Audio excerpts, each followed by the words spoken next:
Oriental poison.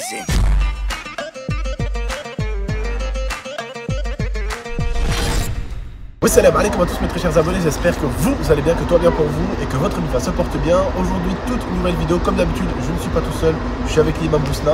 Salam alaikum. Ça va mon frérot, tu vas bien? Alhamdoulilah, toi? Alhamdoulilah, t'es prêt? Ah, je suis prêt, moi je suis toujours prêt. C'est moi qui dois, c'est moi voilà, c'est à moi de te poser la question. Toi tu vas souvent, alhamdoulilah. Heureusement tu vas souvent et tout. Moi c'est la première fois que j'y vais, il m'a posé quelques petites questions sur la Kaaba, comment je pense que la Kaaba elle est. Bon, il m'a dit qu'il y avait plus raison que moi. La Kaaba elle n'est pas très haute, elle est très large. Qu'est-ce que tu m'as dit? En fait, on a l'impression qu'elle est gigantesque quand on regarde. Elle est grande certes, mais elle n'est pas gigantesque. Et elle est souvent plus petite que ce qu'on pense. D'accord, ok. Ah c'est vrai, on ne doit pas être impressionné quand on la voit. Ouais, c'est ça. Voilà, c'est ça. Ok. Alors là, on est parti pour faire le petit pèlerinage, la Umrah. Et on commence par entrer dans ce qu'on appelle l'état de sacralisation. On a mis cet habit particulier. On est dans un endroit qui s'appelle Abiyar Ali. C'est à partir d'ici qu'on entre en état de sacralisation. C'est maintenant que la Umrah va démarrer. On se met dans cet habit, notamment pour le créateur a fait en sorte qu'on se mette dans cet habit pour qu'on puisse plus faire la distinction entre les musulmans. C'est-à-dire que tu peux plus distinguer lorsque tu vois, regarde, ceux qui sont autour de toi et qui sont habillés avec ces deux étoffes, il n'y a plus de distinction entre le riche et le pauvre. Voilà, ce qui compte maintenant, c'est la piété, c'est notre relation avec Dieu. Et tu verras lorsqu'on sera autour de la Kaaba, tu peux difficilement distinguer le PDG de l'éboueur. Tout le monde est ensemble, on est tous frères et sœurs. Tout le monde a la même tenue. Exactement. Et il n'y a pas de pauvre, il n'y a pas de riche. Exactement. Voilà. Donc voilà, ça c'est la première étape. Et ensuite on vous racontera comment est-ce qu'on a accompli. Et pour ceux qui poseront la question, parce que certains vont dire ah mais vous êtes tenus en bas. Alors en bas on est tout nus, voilà. Ça tombera pas parce que bon on était tenus avec des ceintures et tout ça, on a une petite ceinture que j'ai là. Vous allez peut-être pas voir mais je l'ai là, voilà la ceinture. Voilà, donc je l'ai là et ça me permet de bien tenir. Ça tient bien, voilà, ça tient bien. Mais il y a juste, sachez qu'il y a juste deux étoffes uniquement.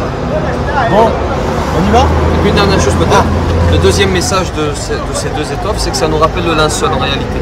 Puisque lorsqu'on va partir, on va tous partir, eh bien on sera uniquement dans une étoffe, dans un linceul. Et c'est une manière de nous dire, bon n'oubliez pas, on l'a dit plusieurs fois, il faut vivre pleinement et toujours se rappeler qu'il y a une fin. Et en fait, ne pas être triste dans l'au-delà, il faut juste la préparer cette fin. Voilà. Être heureux ici-bas et puis espérer être heureux dans l'au-delà. Allez, on y va.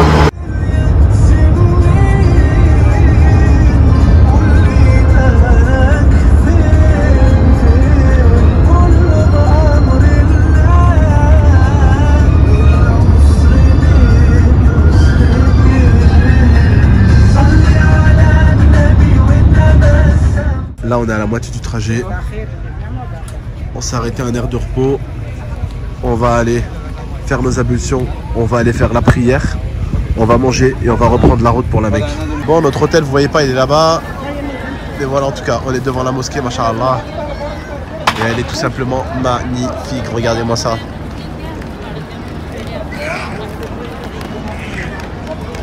Waouh. McDo juste là-bas, tu sais. C'est trop beau.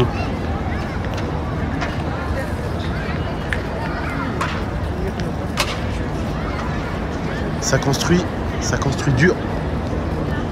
Même la mosquée là-bas, c'est en train de construire. Ils sont encore en train d'agrandir la mosquée. Il y a McDo, KFC. Là-bas, il y a Rolex. Il y a tout ce qu'il faut. Hein. Qu'est-ce qu'il y a qu'on connaît? Bah McDo, on connaît bien Rolex, on connaît KFC, il y a Domino's là-bas. Ah, vous serez pas dépaysé. Il fait 28 degrés, il est 1h23. Il y a des oiseaux qui ont fait un petit nid en haut. Vous le voyez le petit nid en haut? Des hirondelles.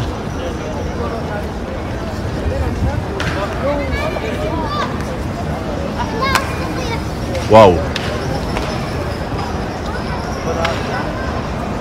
Tu réalises toujours pas, bébé? Pas vraiment, non. Je dois enlever mes chaussettes aussi, du coup. Oui, de préférence, oui. Attends-moi. T'es pas obligé, chaussettes, mais de préférence. Là, on y est. Regardez ça un peu comment c'est magnifique. Donc la mosquée ici, elle peut accueillir combien de musulmans exactement? Ça dépend avec l'esplanade, avec l'extension, on arrive, on avait dit Médine 1 million avec les rues. Là on arrive, pendant la période de Ramadan et du Hajj, on peut atteindre plus de 2 millions, entre 2 et 3 millions de personnes. 2 et 3 millions de personnes. Waouh. C'est énorme. Ouais. C'est énorme. 2 à 3 millions. Même quand on voit un stade blindé, c'est ridicule à côté. Oui, bien sûr. Tu sais, les stades blindés, c'est quoi? C'est 90 000, 80 000. 100 000. C'est ridicule. Là, on parle de millions et de 3 millions à peu près. C'est mon nombre d'abonnés. Mes abonnés peuvent tous... Voilà, tu peux accueillir tous tes abonnés. Voilà, je peux accueillir tous mes abonnés ici, ouais. Là, on s'approche. Ouais, on la voit la Kaaba, regardez, vous la voyez. Comme je le disais du coup tout à l'heure sur Instagram en story, c'est l'endroit qu'on voit depuis qu'on est petit à la télé avec nos parents, que ce soit pendant l'Eid, le Ramadan, l'Eid Kbir, l'Eid Zraïr, tout, on le voit depuis toujours. Elle est juste énorme la Kaaba. Elle est beaucoup plus grande que ce que je pensais réellement. Je la pensais pas aussi grande. Regarde comme on est tout petits les êtres humains à côté. C'est juste énorme. Donc du coup on est arrivé devant la Kaaba et forcément il y a une formule qu'on doit dire en fait. On t'écoute. Donc, je vais vous répéter, Inch'Allah. Allahumma. Allahumma. Zid hadha al-bayta. زد هيدا البيت تعظيما. تعظيما وتشريفا. وتشريفا ومهابة. ومهابة وبرا. وبرا وزد يا ربي. وزد يا ربي من حجه. والحجه أو اعتمره. ولا اعتمرده تعظيما.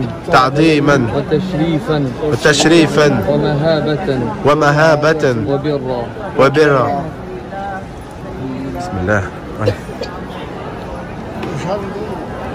7 مرات, 7 fois.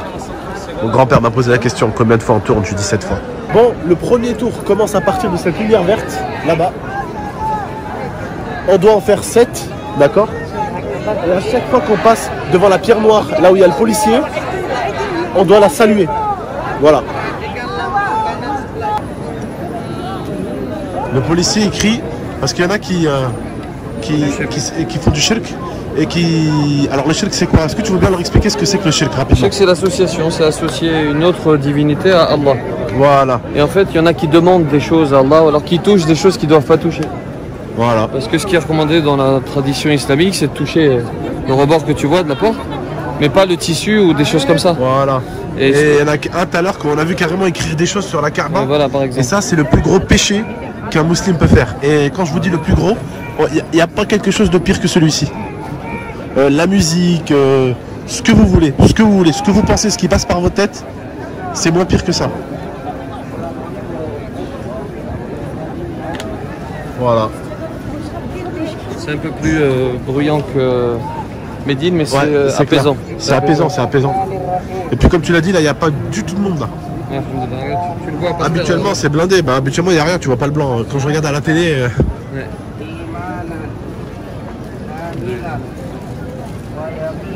Là, ici, c'est un bon endroit pour faire une petite prière ici. Hijr Ismaïl, ça s'appelle. Bon, donc là, la prochaine étape, c'est la prière. Donc, juste devant la Kaaba, quand même. C'est pas n'importe où. Et juste après, Inch'Allah, on ira boire le Ma Zemzem. Inch'Allah. Je vous ramène juste après. Bon, bah, prochaine étape, Ma Zemzem. On va aller boire. Comment ça se dit, Lia? Ma Zemzem. Ça veut dire quoi, le Ma? L'eau.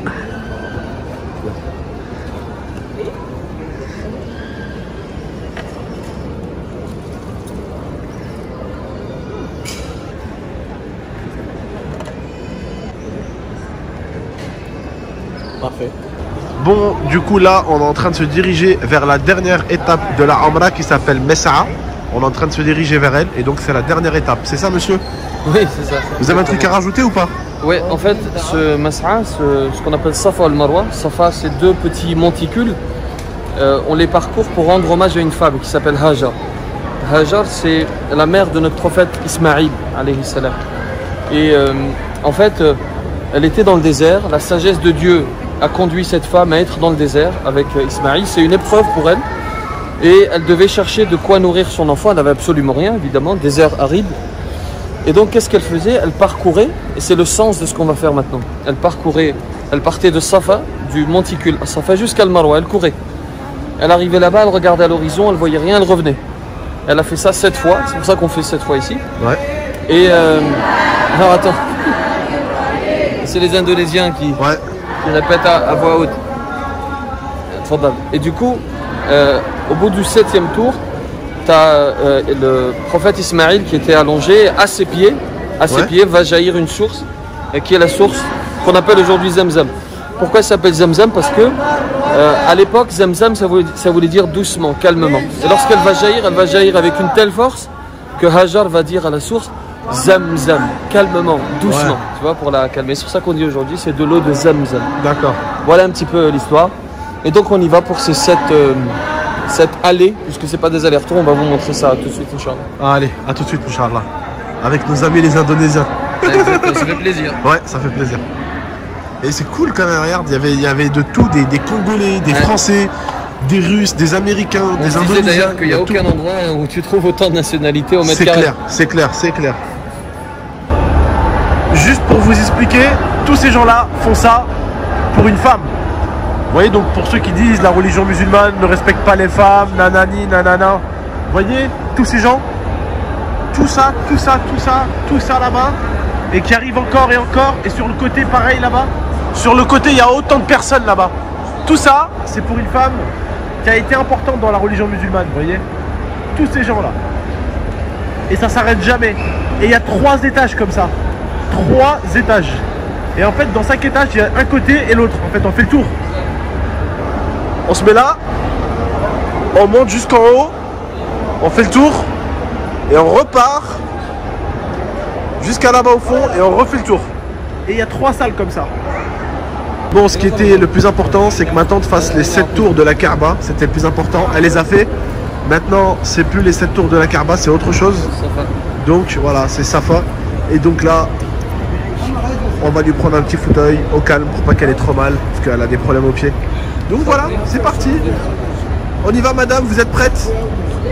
Vous êtes prête, madame? Ok, on est prêt, ok. Oui. Il va très rapidement vous expliquer qu'est-ce que c'est que ces trucs verts. Ça a une particularité. Alors, en fait, ça a été mis en place, c'est cette surface sur laquelle on va rendre hommage à Hajar. L'histoire qu'on vous a racontée il y a quelques instants. En fait, les hommes, on va se mettre à courir pour rendre hommage à une femme, cette femme extraordinaire qui s'appelle Hajar, et qui a été à l'origine avec son fils de la découverte de l'eau de Zamzam. Voilà, donc on y va avec. Allez.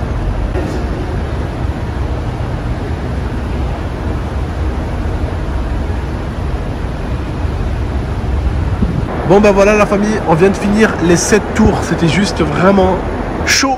C'est pas aussi facile que les 7 tours de la Kaaba, très loin de là.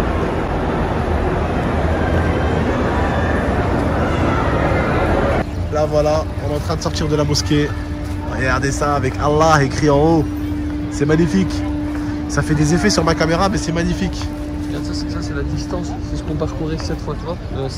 C'est ça qu'on parcourait, voilà. 7 fois la ligne droite. Quand t'es dedans, t'as pas l'impression, mais c'est extrêmement. 7 fois. Bon, du coup, mon frère, qu'est-ce qu'il nous reste à faire? Là, il reste plus qu'à nous couper les cheveux.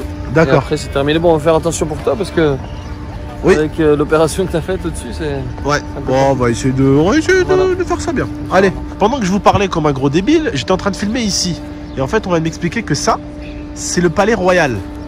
C'est juste le palais royal. Et là, regardez, la taille d'un être humain. Vous voyez un être humain la taille qu'il a? Pour juste vous dire la taille, regardez. Voilà. Et attention, hein, ça part de l'autre côté jusqu'à l'autre côté là-bas. Jusqu'à l'autre côté là-bas. C'est énorme. C'est énorme. Bon la famille, avec votre tata, on vient de finir du coup la Umrah. Donc maintenant, c'est plus tonton, c'est plus tata. C'est le Hajj pour moi et le Hajj pour tata. Je vous taquine, je vous taquine. Bisous. À tout de suite. C'était fabuleux. Merci. Et n'oubliez pas que tout ça, d'un côté, Inch'Allah, j'ai fait des doigts pour vous tous. J'ai fait des doigts, j'ai prié pour tous mes abonnés, peu importe la religion, peu importe les croyances, peu importe le pays. J'ai prié pour tout le monde. J'ai prié pour que tout le monde ne manque pas de bouffe. J'ai prié pour que tout le monde puisse avoir de l'argent pour subvenir à ses besoins. J'ai fait des milliers de doigts. J'ai prié aussi pour votre santé, pour la santé de vos parents. Inch'Allah, voilà, que tout aille bien pour vous et pour tous vos parents. Voilà, prenez soin de vous et de la MIFA. Et là, on a encore un dernier petit truc à faire. Et après, direction l'hôtel. On va aller manger avant et direction l'hôtel après. Salam.